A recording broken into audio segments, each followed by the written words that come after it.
मेरी प्रतिक्रिया यही है कि मुझे देश भर काम करने का मौका नरेंद्र मोदी जी ने दिया है। वैसा उसके पहले भी मैं देश भर में घूमता ही था, लेकिन जब से मैं मंत्री बना हूँ तो और भी गति से मेरा काम पूरे देश भर में बढ़ा है। तो बाबा साहब अम्बेडकर जी के कृपा अगर हमारे ऊपर नहीं होती थी तो शायद मुझे ये मौका नहीं मिलता था। और नरेंद्र मोदी जी का, अमित शाह जी का आशीर्वाद नहीं होता था तो भी ये इतना संभव नहीं था। और देवेंद्र फडणवीस जी का प्रयास इसके पीछे जरूर है। और मेरा जो कार्यकर्ता लोग है, ये कार्यकर्ता है, इनको सत्ता का कुछ भी नहीं मिलता है तो भी तुम आगे बढ़ो, हम तुम्हारे साथ है, ये नारा हमेशा मेरे कान में गूंजता है और मैं आगे बढ़ता हूँ। और ये मेरे साथ सब आते हैं, तो इसलिए कार्यकर्ता की ताकत भी एक मेरी ताकत है और उसके लिए मुझे राज्यसभा का मौका मिला है। और मैं गरीब, वंचित और महिला है, युवा है, अल्पसंख्यक है, सभी वर्गों के लिए मैं काम करता रहूंगा। सही है कि बात जो आपके मन से मैं सहमत हूँ कि भाई हमको नहीं मिलता है, लेकिन मिलना चाहिए, मेरी मांग हमेशा रही है। बहुत ज्यादा सीट ना भी सही, लेकिन 2-3 सीट, 1-2 सीट और कई जगह पर सीट मिली भी है। हमने ये भी प्रस्ताव रखा था कि भाई हमारी पार्टी का सिंबल यहाँ नहीं है, मतलब गन्ना किसान तो है लेकिन अभी तक हमारी पार्टी को कुछ मान्यता नहीं है। लेकिन हम बीजेपी के सिंबल पर लड़ेंगे, लेकिन आरपीआई करके हमको सीट दीजिए। जिस तरह पुणे में हमें 9 सीटें मिली थी, उसमें ये 6 सीटें हमारी चुनकर आई कमल सिंबल पर। और वहाँ हमारा जो डिप्टी मेयर है, ये डिप्टी मेयर में बना है। तो मुझे लगता है कि हर महानगर पालिका में आरपीआई को कोई ना कोई तो सत्ता मिलनी चाहिए, तो इसके लिए जरूर मेरा प्रयास जारी है। मेरी तो मांग हमेशा रही है कि बहुत ज्यादा ना भी सही, लेकिन कुछ न कुछ तो सत्ता की भागीदारी मेरे वर्कर को मिलनी चाहिए।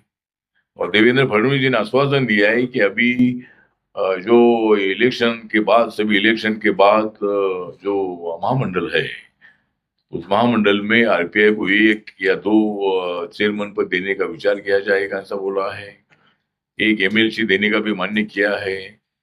जिला, तालुका की और शहरों की जो कमेटियां है उसमें भी आरपीआई को कोई मौका देगा, ऐसा भी उन्होंने बताया है। तो मैं जरूर कोशिश करूंगा और वो भी करना है।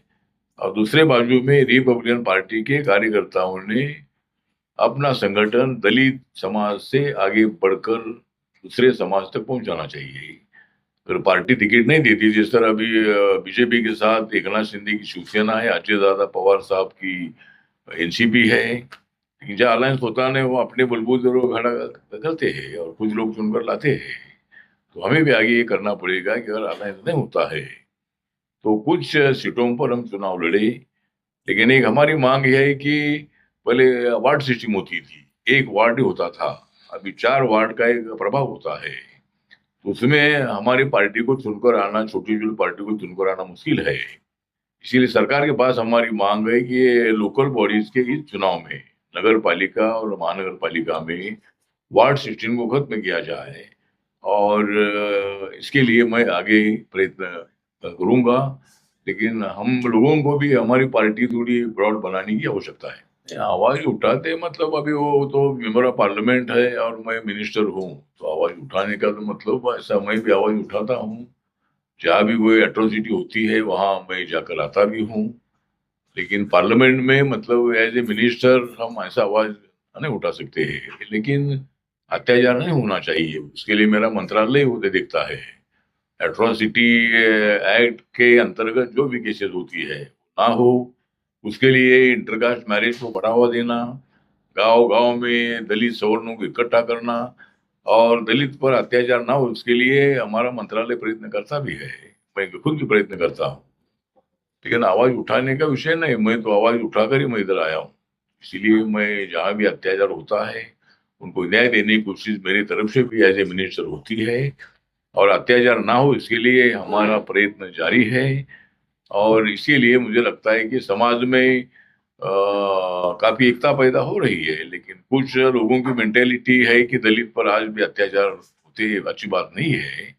तो नहीं होना चाहिए। इसके लिए समाज के सभी घटकों ने, सभी पॉलिटिकल पार्टीज ने ये कोशिश करनी चाहिए कि किसी भी गांव में दलित पर अत्याचार ना हो। एनडीए की भूमिका ये है कि सभी जातीय धर्म को सामाजिक आर्थिक न्याय मिलना चाहिए।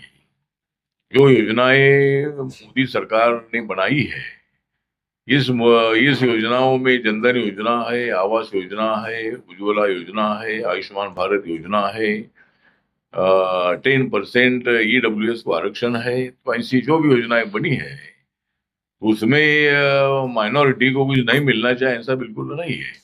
मतलब कोई कोई बयान देता होगा, लेकिन सरकार की जो स्कीम है उसमें अभी 10% आरक्षण में 8 लाख के अंदर जिनका ईयरली इनकम है, तो जिस कम्युनिटी को SC ST OBC का आरक्षण नहीं मिलता है, ऐसे समाज के, ऐसे फैमिली के बच्चों को आरक्षण देना चाहिए। ये मांग हमेशा उठती रही और मैंने सबसे ज्यादा ये मांग की थी कि भाई हमें आरक्षण मिलता है, लेकिन हाई कास्ट है, लेकिन उनका इनकम लोअर है, तो उनको भी आरक्षण मिलना चाहिए।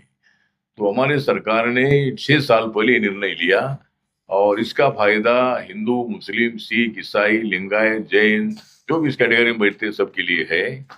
इसलिए आपने जो सवाल पूछा है कि कोई बयान कोई देता होगा, लेकिन सरकार की भूमिका सबका साथ सबका विकास की है। नरेंद्र मोदी जी ने अपना परिवार 140 करोड़ लोगों का ही उन्होंने बताया है। वैचारिक भूमिका कोई अलग अलग हो सकती है, लेकिन सरकार की भूमिका सबको साथ में लेने की है।